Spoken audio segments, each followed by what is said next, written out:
Elombe musique. Elombe musique. Grande Dieu. Esprit créateur, créateur. Esprit créateur, créateur. Esprit créateur, créateur. Esprit créateur, créateur.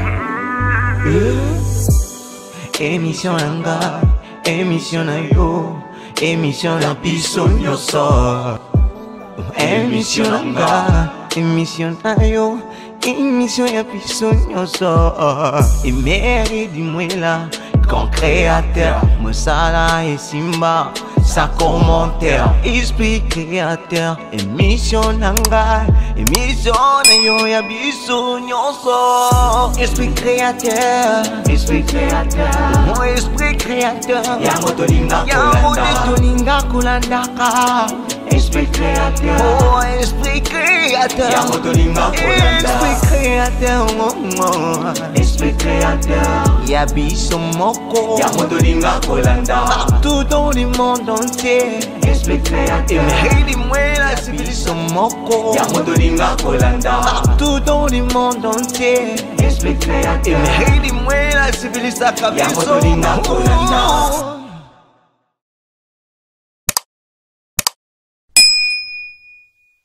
Bonsoir à vous tous. Kenny rejoint en ce moment pour suivre cette émission Esprit Créateur.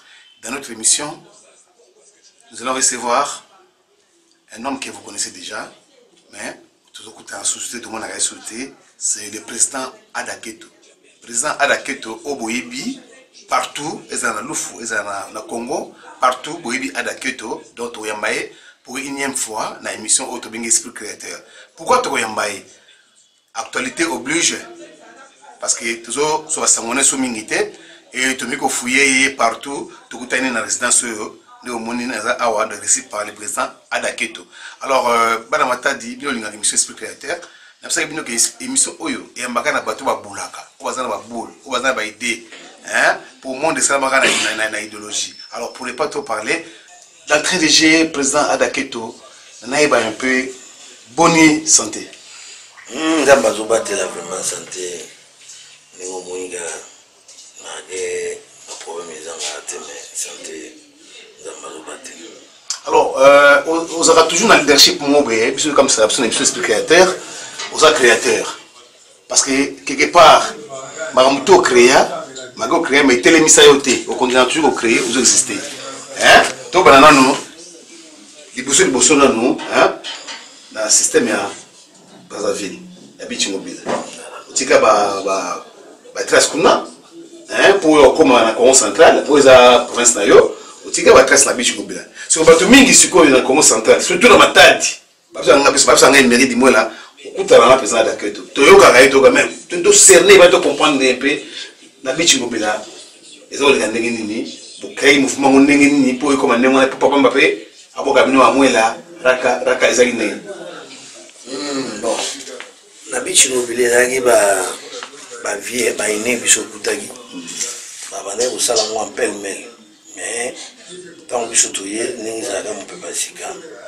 za ko obligé à ko saba innovation ko structurer communauté pour les reconnu officiellement à niveau de l'état pour ko ba moi ko solo na l'état parce que nous sommes des personnes vivant avec handicap sur le plan physique sur le plan mental.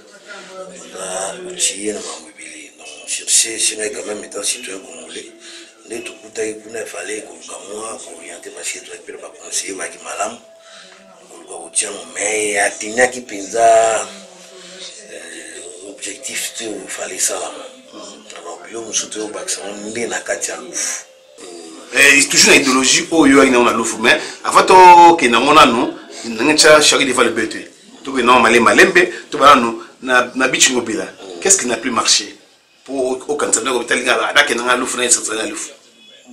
on a beach il aura le bosso et marché qui peut mal monter parce que bah nombreuses accusations qui mingi qui toujours on personnes avec handicap par comment les boucs émissaires il y a bosso bagno sur basalaka et puis bah on va avoir raison mingi pour toi qui est informel.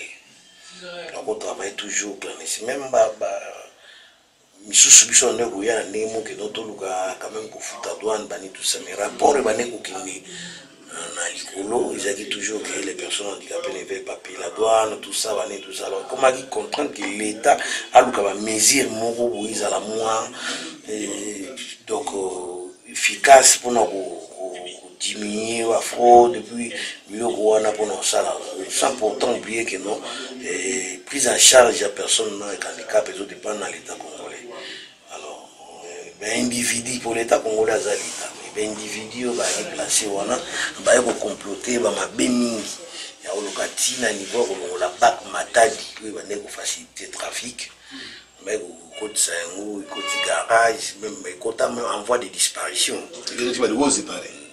Bon, non, je n'ai pas d'informations parce qu'il y a des communiqués en forme et qui est dans ma éline. Vous comprenez? Alors, ok, ça a été dans ma casse, dans mon moteur, et dans la cas, pour révéler mon moteur, tout ça, mais on n'avait plus voulu une personne avec handicap à vivre pendant que prise en charge à l'État, une personne avec handicap, ils allaient rater. Alors, emploi, on a. Malgré ça qui est informel, mais néanmoins, il dit que tout est mendicité dans la République. Mais malgré tout cela, les individus, qui manipulent les machines gouvernementales, ils étaient des mauvais cœurs. Des mauvais cœurs, jusqu'à telle enseigne, ils ont boxe, créé, la boxe, dans le couloir, ils permettent l'accessibilité handicapée, retrancher pour handicapés, l'accessibilité à la maladie. C'est ce qui n'était pas d'accord parce que Bino se prend en charge à partir de Salawana et qu'il ne fallait pas passer à Néwan, il fallait pas encourager Bino vers l'avant. Mais oui, quand je dis que ma autorité ou ma place a toujours monté en balinga au long matin. So tali mamisou bande banda sire mubutu le ba winga ka ba mbazaki na président Kabila au président honoraire ka ba mba yesusu bazana fachi ne ba fe na biso mususu bale ba porter parole banini puna la bien alaki ko luba puna ba luba te ko ba yeli susu koto pour ba luba ko indi su fachi na ba erreur oyo ba jaki la fois passée parce que tant vous prise en charge en personne handicapée donc personne avec handicap beaucoup qui paye mais il a droit à la vie ba non biso to bota ka ce sont des déficits cadres de ces pays. Est-ce que vous avez vu que nous avons un général dans Katamboka?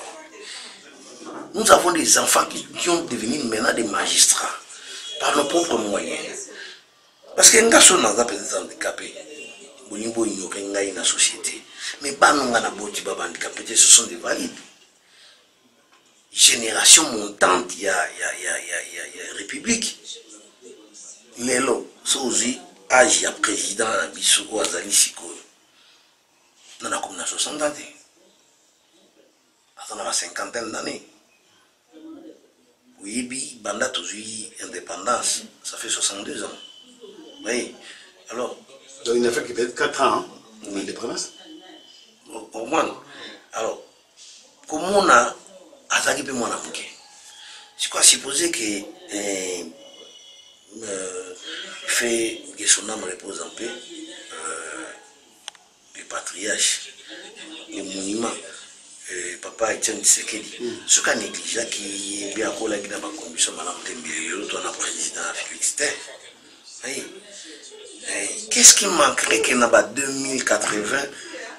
Moi, n'a pas bien pas fouillé des entrailles où il y a personne handicapé pas comme un président. Mais il y a des cas.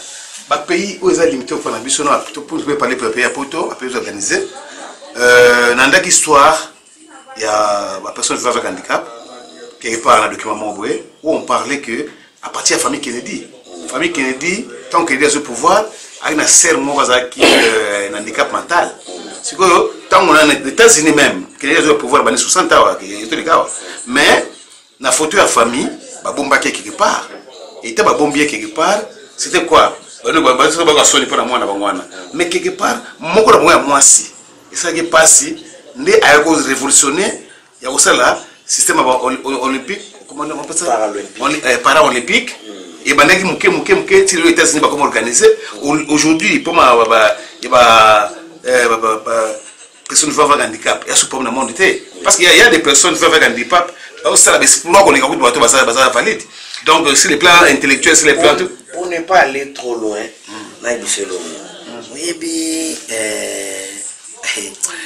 ndamba sa mokili na ndenge na ye moko na epite mpona oyi biso emeri bato nyonso balaka baignorant ya koyebake après peut-être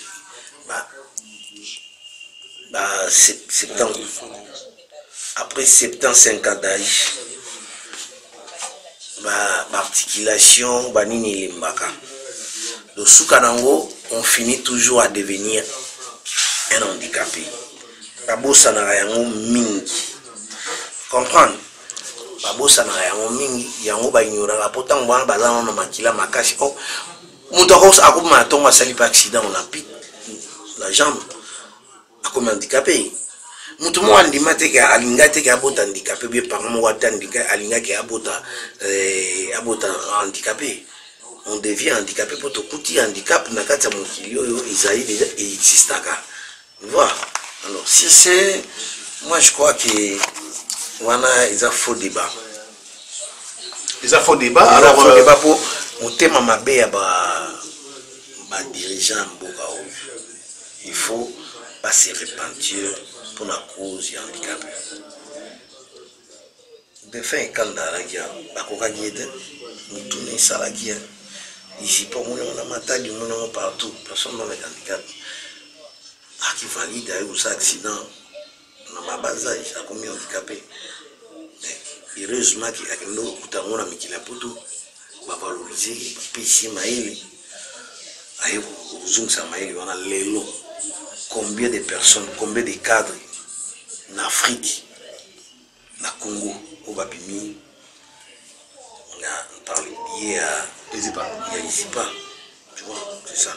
Alors, bon, de son vrai nom, il s'appelle Freddy Adaketo Tambika, de son vrai nom. Alors, on en a un peu, osera toujours dans leadership Mongwe. À chaque fois, il y a un leadership. Oui, il y a l'oufou. Tout le monde n'est pas l'oufou. Comme il y a l'oufou, quand tu as organisé, organisé. Mais qu'est-ce qui a fait qu'après, tu as invité Bisso, Média, Mobimbayakin, Mata, Bisso, tout ça, et puis, il y a une idée géniale. Peut-être que nous allons valider ça. D'abord, il y a un Nzambe. Nzambe sur apêcher les cabos. Parfois, oye bandeni ya ko discerner amour pour répondre à tout. Cause d'abord un amour, mon amour président de la République na biso za nango pona président Fachi aza nango pona Congo. Ndenge pe ministre na biso maître Yann Sambo aza nango.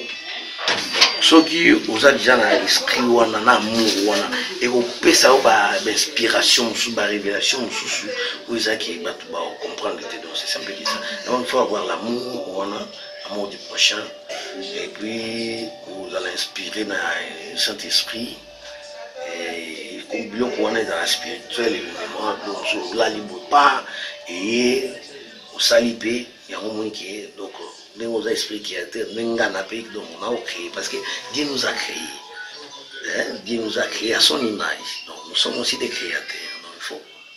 Non, mais ce qui m'a étonné un peu, il n'y a pas l'ouf comme la louf, mais il y a un solo, il y a qui aucun louf parce que doit y avoir le lot aujourd'hui quand ça on il faut personne va handicap tout le monde a payé ou ça doit être normal, c'est-à-dire que tout le temps à classe.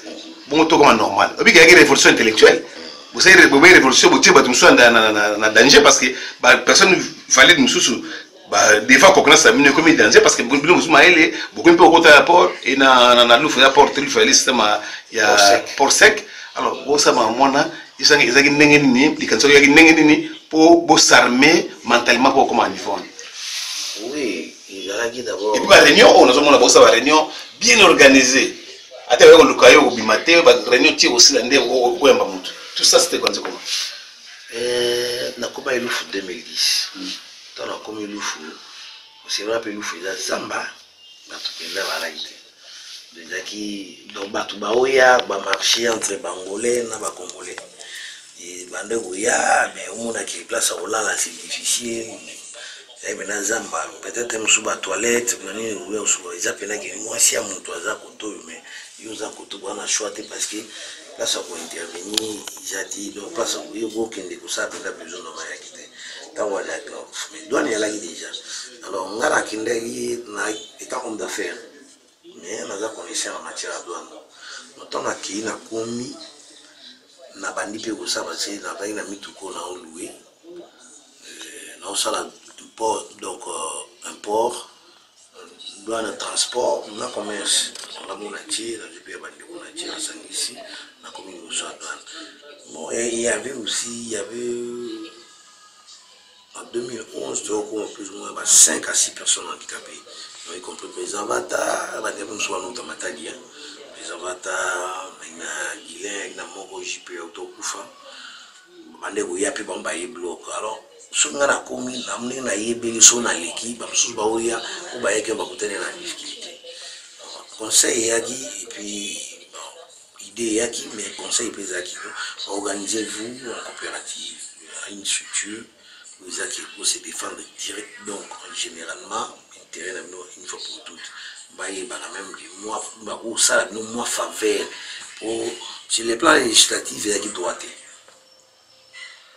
sur les plans il y a qui droité mais il fallait quand même article 49 de la constitution ici traitement spécifique de la personne handicapée de la personne en troisième âge donc si il fallait quand même moi mais quand même à cause ça là moi pêle-mêle donc il fallait quand même moi structurer là alors pour organiser structure tu vois que nous devons présenter juridique ça prend du temps on a déjà la structure on a dans la Kinshasa il y a pas mutuelle Kinshasa tant on a commis à l'offre il faut tout faire parce que handicapé à Congo central na handicapé à Kinshasa to créer le mot pour cause à et to amender ministère tu vois ndeto ko l'appellation il y a handicapé mutuel de Kinshasa to commission handicapé mutuel du Congo pour les autres jaba province parce que na bato te bandundu na bato bazali na Kinshasa na bato ya Congo central to sangani na kata Congo central alors to ko sala motiza local to ko sala motiza en dehors à Congo central donc il fallait quand même pousser parce que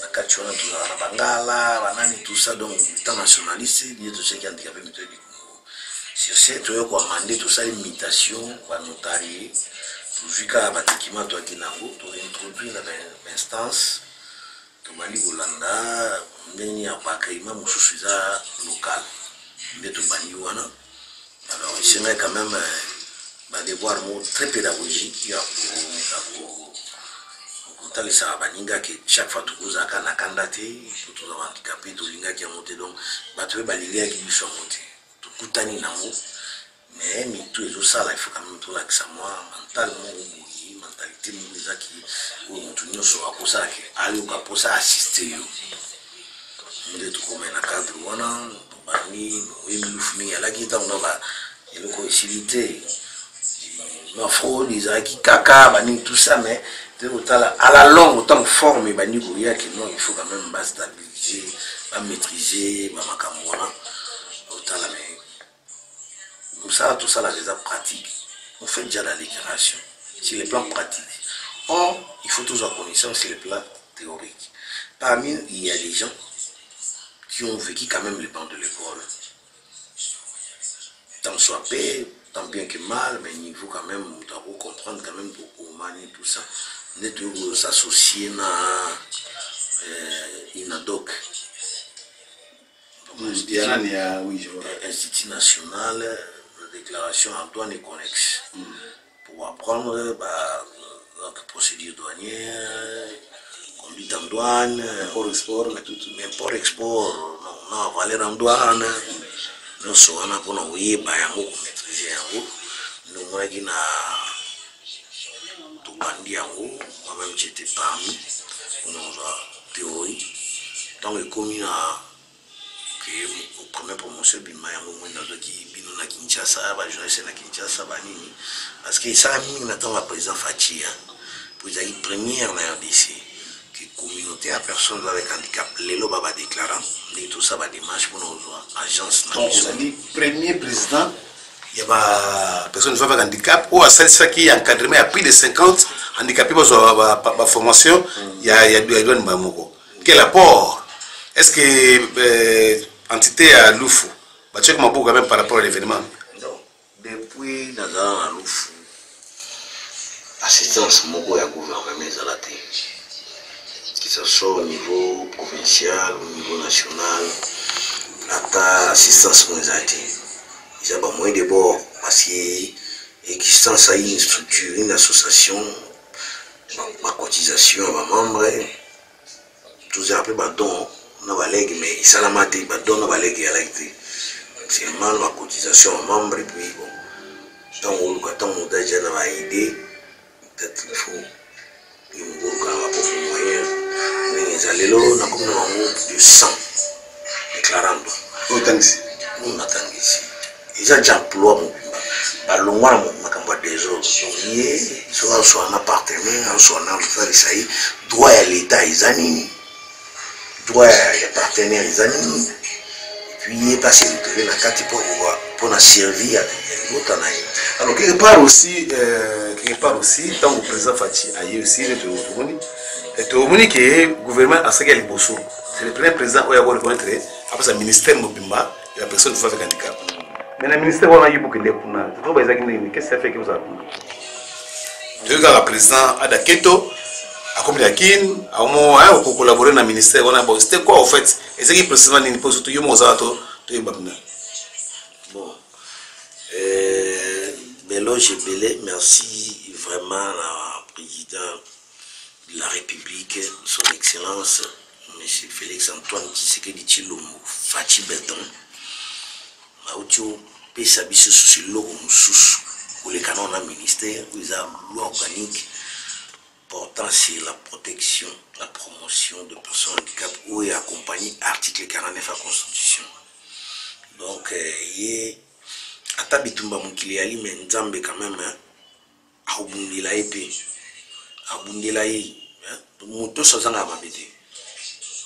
Il n'est pas dit pour nous s'attendre que nous avons un bâton en maille. Non, Moïse il ne peut pas le faire comme ça. Mais néanmoins, il a des idées, de très bonnes idées. Sauf qu'entourage n'est pas congolais, quoi. Mais non, sinon, le président Nzamba Pambola Bakson Nikolo.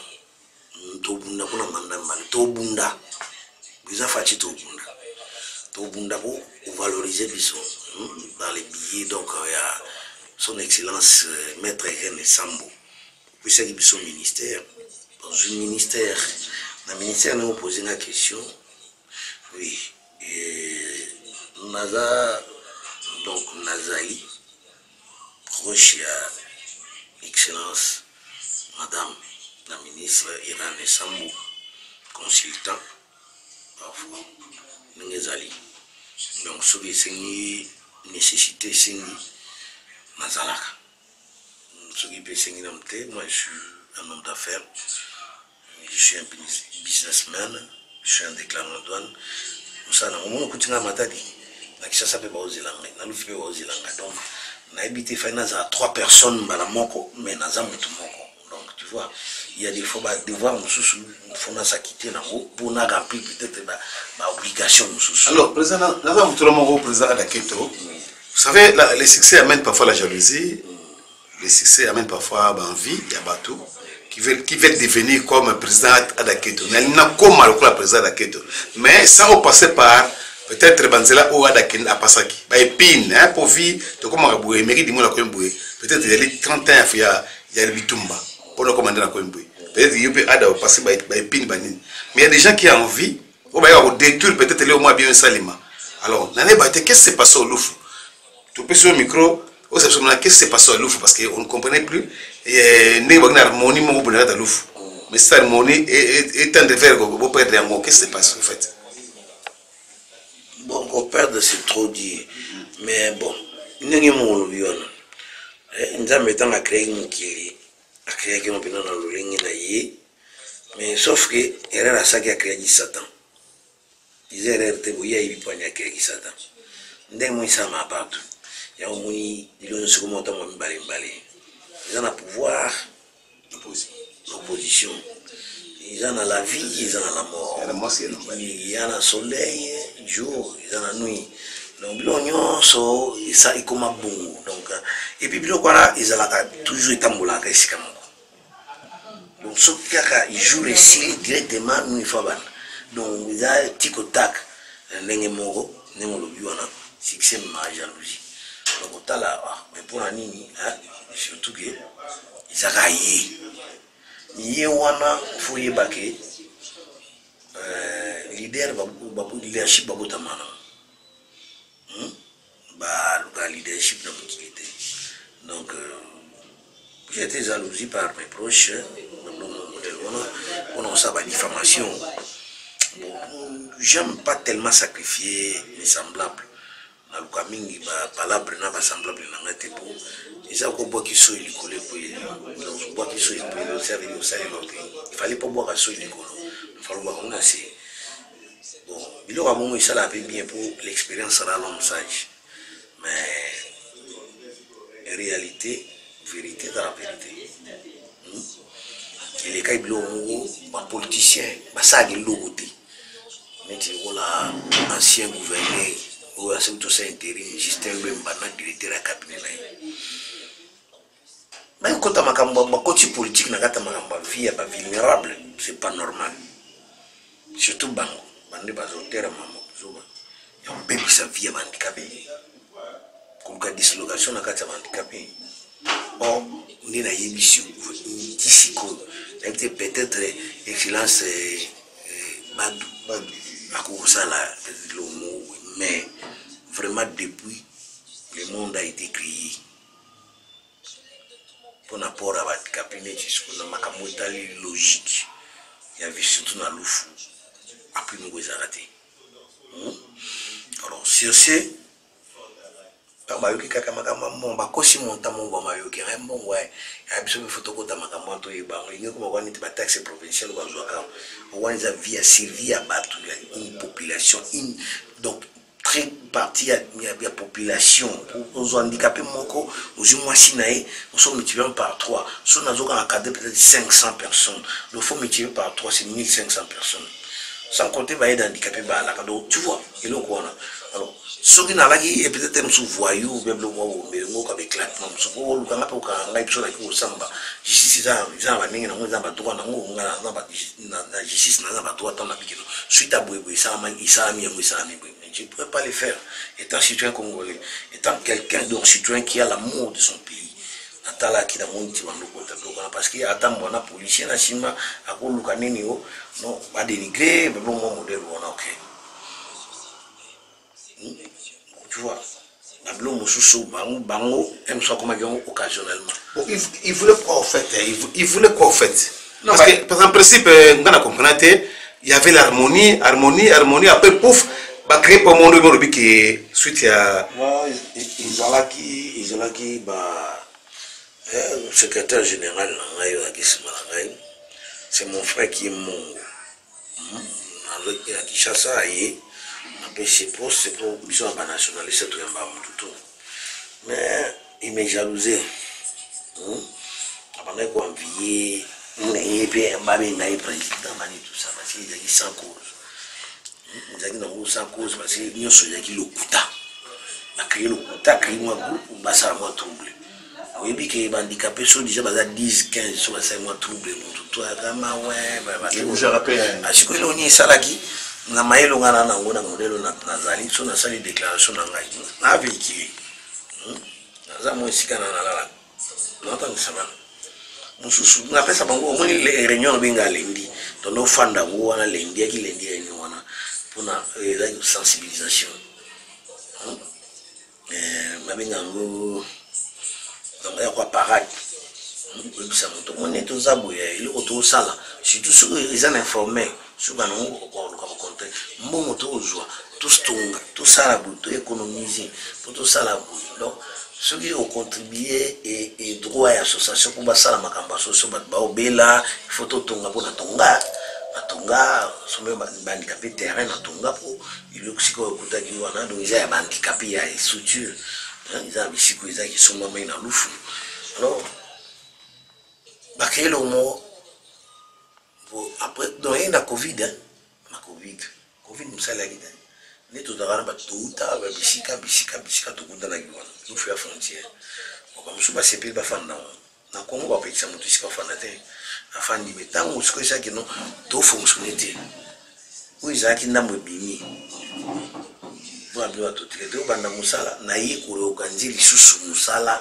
poto zokata momo to ba okabula abia nsenye mutoto uluke na mabe pona to zia bakange te foto bando okota maela mabe bakoti tamba basaji bakangaji barricade bakangi la bani tout ça yo ikoma na matadi tango na gouverneur atu atindi gouverneur Lumba vice gouverneur ayi a s'enquérir na pas problème ngo to fandi na expliquer ayi mona que non na kina torte mais sauf que il manque de communication zala qui alors faut na meka moi nous à la moi là j'ai pas la communication quoi tout se réconcilier mais oh yé bangone kiri na ba dire na plan mabe qu'il faut toujours salir comme on a alors il y a qui handicapé mo kwazalia zabe ndi una biso mutete la kuna utakuna azandi una biso komole utakutea ke bo mabinga rasu piti mo mabinga handicapé mo ala abota mwana apesa kumu ya kumu ya système alors akana lufu aiba bilo wabatu ai muibi ona ba structure na biso organisation to ni ya muibi muto akoma complice na yini mutasinya mukana akina michasa sili mukanda fubara gina structure kwa fana ba mibiti alors hier on s'a diaboliser système sur le mbako tipo papa na ye aboti mwana spécial n'est pas capoter ma monstre pas penser à comment moi pas penser que il m'a dit ça ouvertement amna ngaje no wana papa na ngana papa na yo wana za aventurier as aventurier au moment là on observe ni na komela ye même pour na numéro na ye na komela ye pe na WhatsApp na merci mon frère tout ça non ton ose là ba ngai bo yo ou peut ma secrétaire j'ai appelé ma basala comité de crise après 45 jours donc une élection voilà gouverneur à toi ceux qui va bouillir l'élection oh moi je suis majorité jusqu'à preuve du contraire on a une majorité dans l'année et comment les temps on me rendre compte que la majorité faut pas étouffer va bouillir élection la côté politique va bouillir élection non token une élection baboui bandika ba kenda même pas ati ba minasa te ba obenga matadi nga munatingi ba ti ata kuma ati za mutende la yeleko azwini ni a réquisitionner la police ba traquer ba handicapé soit disant que ba bebisa biso mutukana ye suli menini ni pour plan ya zo sala ba sala association et comme quoi ligable handicapé ko c'est ligable handicapé ko za instrument de travail ya sala ka mo wala les sa famille la zo bandika ba bota na epeli désespérément la vie à mon avis nous faisons na bani belé aluka nini ni yebo akadema na pension ya yo commissaire mwana musala asa kuna zo ambongo atinde la yo po yo somba chance na crédit yo que na voler ça basi msusu na ndoto handicapé voyez moi ça mon frère alors biloko modèle on a c'est pas normal yango ka ke komani mama alors je crois que toujours qu'il est lentement vraiment ça fait émission mais présence na yo na matadi présent ça fait longtemps quand même hein yo ya pas mbaté on a yibio bien alors tu ba un peu na matadi oui na problème le projet d'avenir ya nini pour l'instant à part makambo za ngo kuna ezana na suspens hein mais projet d'avenir dans l'immédiat ezana projet d'avenir ya en l'immédiat ali d'abord comme ça structure la bisou et comme on est pour toujours déjà presque toujours agence en douane donc à Singa bisou 100 000 oui 100 000 la caution on a vous allez créer la DGDA parce que on est vous avez plus d'emploi pour nos bâtisseurs alors toujours se démerder pour la 100 000 d'abord sur la toujours pour nos pays handicapés emploi Ça n'a pas des emplois, mais on les appelle mail qu'on a dans l'agence, ça va tout sous. Il faut toujours viser loin. Marcher, oui, il faut viser loin pour ne pas avoir une stabilité. Il y a affaire, il y a. Vous avez indépendant. Indépendant, voilà, c'est surtout ça. Vous allez indépendant.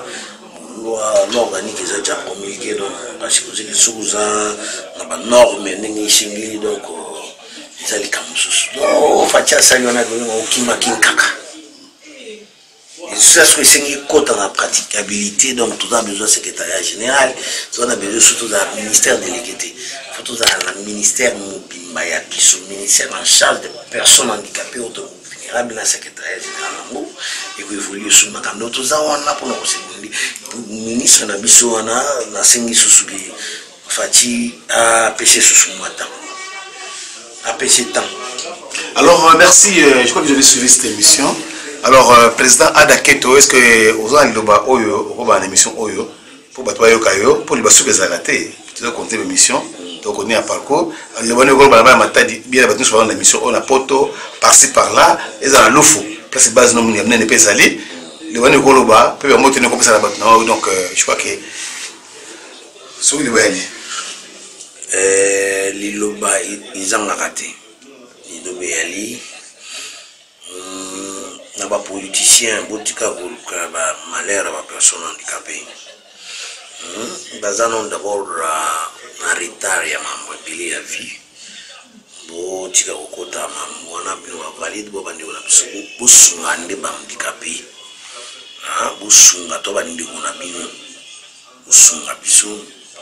Les gens ont mabete ya mona que no yuko tango na muntu kande ono pandika patango na muntu ka na ibiki ba prima kuri ezali ba formation ezali mais suka na muntu zonga akaba ozaki muntu akoki na formation donc ngolo tika formation ozapeka muntu donc hermo fo kanisaka ezate ozela handicapé boyo pesa ekaka 10 000 francs na balabala pour mona que no na sunga ki mais soko sunya handicapé wazap na voix. Mais à la formation, même Bangalia, nous avons comprendre. Banaloufou, Nazali, Ouya, dont nous sommes normal, nous alaki. Banouno Soubasagi Mabé, Malaza Papa, Malimbisi Baroniostu, pour l'équipe, pardon, ils ont été. L'équipe Limbisa, ils ont été. Chercher Banaloufou. Directeur à l'ESO, Nyamanzali, Simisapi, Mama Yaou Général, Bakato Tobokose. Donc, vous allez bien. Nous sommes Tangwana. Vous avez vu que Tangola sont les Amoulaï, Maboulou les Angarate. Banamatadi, Gézola Benomingi. Donc, vous avez un matadi dans mon année, l'équipe Paris. Donc, on a un handicapé, vous avez un matadi, même moral. Donc, ma belle a biso to kolisa yango donc to bongisa yango amusi zala bien. Nalingi bino mingi. Mama Virginie Mboko, mama na bino ya Touré Boyebi, ya Simba Masolo. Ce qui nazali na uzala. Ya Nzambe nyonso za malamu vraiment apesi nyonso ambote na baona tangi na watangi te nyonso bana kata motema donc lufu mbimba DGDA OCC SCAV surtout vient dans ngai Joniko ya Jean na OCC Jean-Paul Mbasouvé nyonso tout na professeur na Bertin. Alors, na pesi bino mbote na bosanité mutunangai baoba Sherama mbote uti pa ya na yo donc président Adaketo je vois pas la lufutu au boyambanga la lufu merci na pesi pe adasa mbota trop tatina adasa donc où est les kaki to bosana yango hein donc tellement ça petioana donc je vois que ndenge ça toujours alors je vois que nous arrivons pratiquement à faire cette émission. On a été, le président a été avec nous pour recevoir Adaketo, Otobengaka, Tambika, Freddy, notre frère. Je vois qu'il y a pour comprendre ce qui s'est passé là pour toi Lobiwana. Merci à vous tous qui avez soutenu cette émission. À la prochaine pour notre numéro. Esprit créateur. Ciao.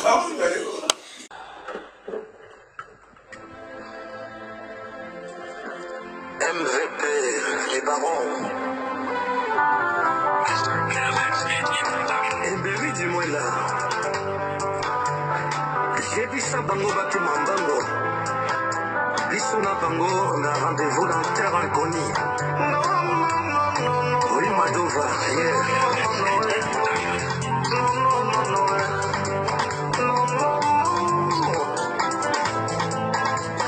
Salisanga, salisanga tanda moya mosolo. Salisanga, motema mokomi kotelenga na de. Mama mowe. Lili zombo motema ya Madova ekomi. Bisika nyonso yoko kendelanga kayo. Talisa ata moka. Bomo yero sepelisa motema.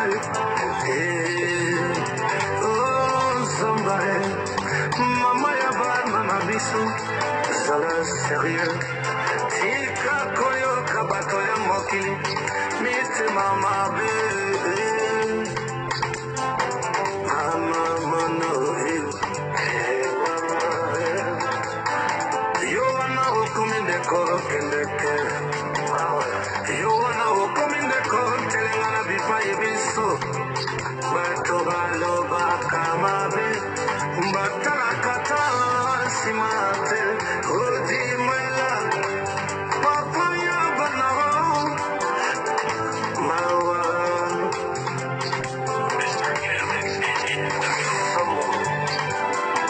sincerité ngana kosenga na yawe nini na kokiana bimisa pomo kili yoka lisa ponga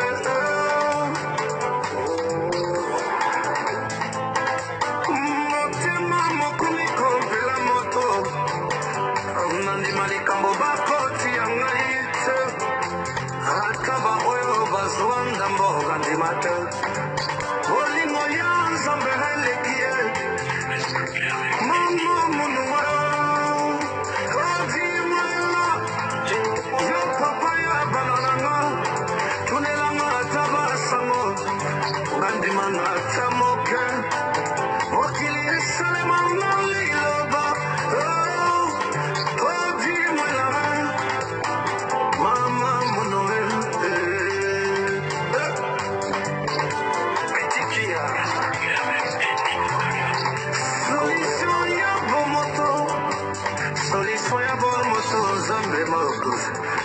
na telengana lelo lobi ngai moto dako sepelisa ya mama molo oh zombo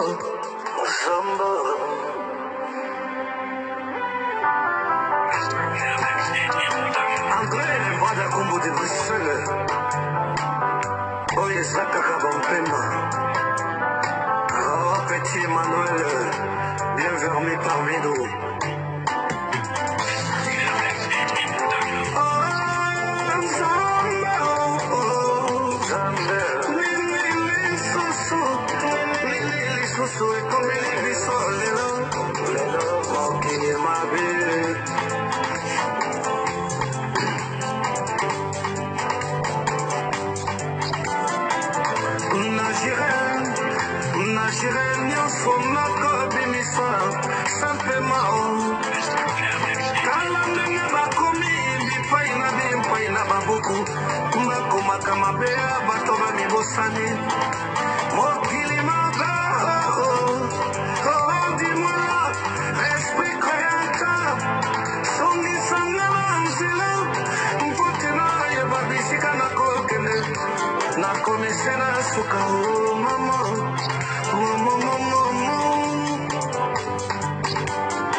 Songiso atabomo ya moto de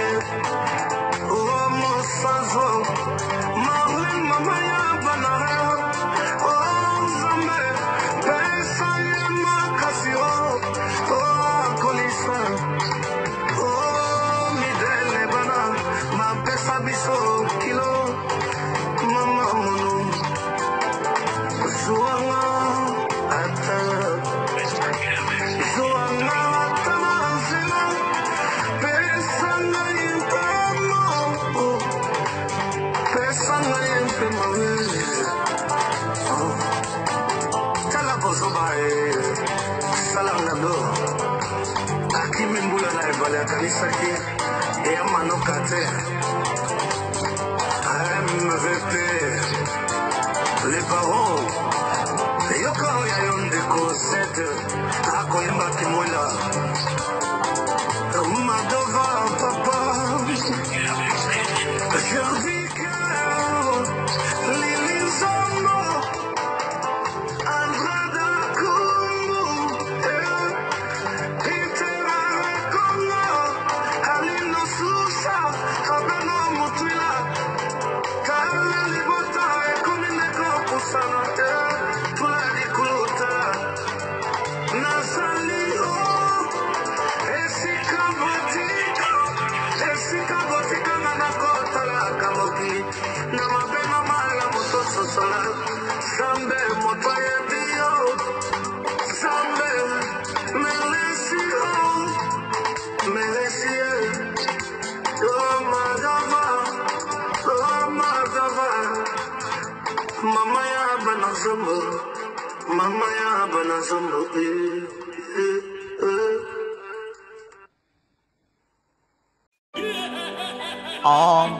Elombe musique. Elombe musique. Donne de Dieu. Esprit créateur, créateur. Esprit créateur, créateur. Esprit créateur, créateur. Esprit créateur, créateur. Émission Anga, émission na yo, émission na biso nyoso. Émission Anga, émission na yo, émission ya biso nyoso. Et mairie du mwela, grand créateur, Mosala et Simba, sa commentaire. Esprit créateur, émission Anga, émission na yo ya biso nyoso. Esprit créateur, esprit créateur, mon esprit créateur. Yamotolinga kulandaka.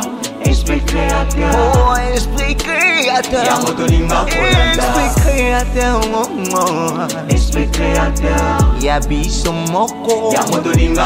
Partout dans le monde entier. Esprit créateur. Et la civilisation moko. Partout dans le monde entier. Esprit créateur. Et la civilisation.